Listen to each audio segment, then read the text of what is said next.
نظر آتی تھی، جس کی صرف ایک آنکھ تھی جو اس کے ماتھے کے درمیان تھی۔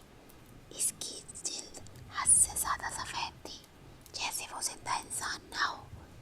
اس کا جسم دبلا پتلا تھا اور اس کے لمبے الجھے ہوئے بال ہمیشہ اس کے چہرے پر بکھرے رہتے تھے۔ یہ عورت زیادہ تر رات کے وقت گاؤں میں نظر آتی، کبھی کسی سنسان راستے پر، کبھی قبرستان کے قریب، تو کبھی کسی کھیت میں۔ جو بھی اسے دیکھتا وہ خوفزدہ ہو جاتا، مگر سب سے زیادہ ڈراؤنی بات یہ تھی کہ جب کوئی اس کے قریب جانے کی کوشش کرتا وہ اچانک غائب ہو جاتی۔ رامو نامی ایک کسان پہلی بار اس عورت سے سامنا کرنے والا شخص تھا۔ وہ رات کو اپنے کھیتوں کی رکھوالی کر رہا تھا کہ اسے کسی کے چلنے کی آہٹ سنائی تھی۔ جب اس نے مڑ کر دیکھا تو سامنے وہی عورت کھڑی تھی۔ اس کی بڑی سی ایک آنکھ باہر نمودار تھی جو براہ راست رامو کو گھور رہی تھی۔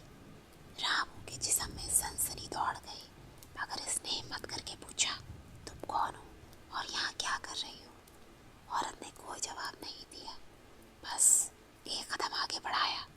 جیسے ہی رامو پیچھے ہٹا وہ عورت ایک تیز چیخ مار کر ہوا میں تحلیل ہو گئی۔ خوف کے مارے رامو بے ہوش ہو گیا۔ اگلی صبح جب گاؤں والوں نے اسے ہوش میں لایا تو اس کا پورا جسم کانپ رہا تھا۔ رامو کے اس واقعے کے بعد پورے گاؤں میں خوف کی لہر دوڑ گئی۔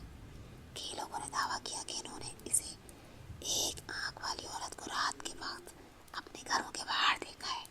کچھ کا کہنا تھا کہ وہ کھڑکیوں سے اندر جھانکتی تھی، جبکہ کچھ نے بتایا کہ انہوں نے اسے قبرستان کے قریب کسی سے باتیں کرتے سنا تھا۔ ایک بوڑھے شخص جو کہ گاؤں میں سالوں سے رہ رہے تھے، انہوں نے بتایا کہ یہ عورت کسی زمانے میں ہمارے ہی گاؤں کی تھی، مگر ایک حادثے میں اس کی ایک آنکھ ضائع ہو گئی تھی۔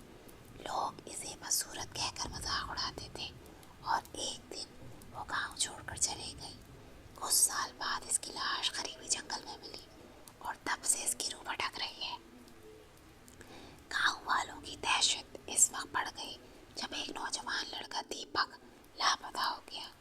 دیپک کا گھر گاؤں کے کنارے پر تھا اور اس رات اس کی ماں نے بتایا کہ وہ کسی عورت کی سرگوشی سن کر گھر سے باہر نکلا تھا۔ جب صبح ہوئی تو دیپک کا بے جان جسم کھیتوں میں پایا گیا۔ اس کا چہرہ خوف کے مارے بگڑ چکا تھا اور ایسا لگ رہا تھا جیسے وہ کسی چیز کو دیکھ کر دم توڑ گیا ہو۔ سب جانتے تھے کہ یہ کسی عام موت کا واقعہ نہیں ہے۔ دیپک کی موت کے بعد کئی لوگوں نے گاؤں چھوڑ دیا۔ جو باقی رہ گئے وہ ہر رات اپنے گھروں میں تالے لگا کر بیٹھتے اور مغرب کے بعد باہر جانے سے ڈرتے تھے۔ کچھ پنڈتوں اور اوجھاؤں، تعویذ کرنے والوں کو بلایا گیا تاکہ اس عورت کی روح کو ختم کیا جا سکے، مگر جو بھی اس کی تلاش میں جنگل گیا وہ یا تو واپس نہیں آیا یا پھر پاگل ہو گیا۔ یہ واقعہ سننے میں پرانا لگتا ہے، مگر آج کئی لوگوں کا کہنا ہے کہ انہوں نے اس ایک آنکھ والی عورت کو مختلف جگہوں پر دیکھا ہے، خاص طور پر اس گاؤں کے قریب جو اب تقریباً ویران ہو چکا ہے۔ کہا جاتا ہے کہ اگر آپ رات کے وقت مدھیہ پردیش کے اس ویران گاؤں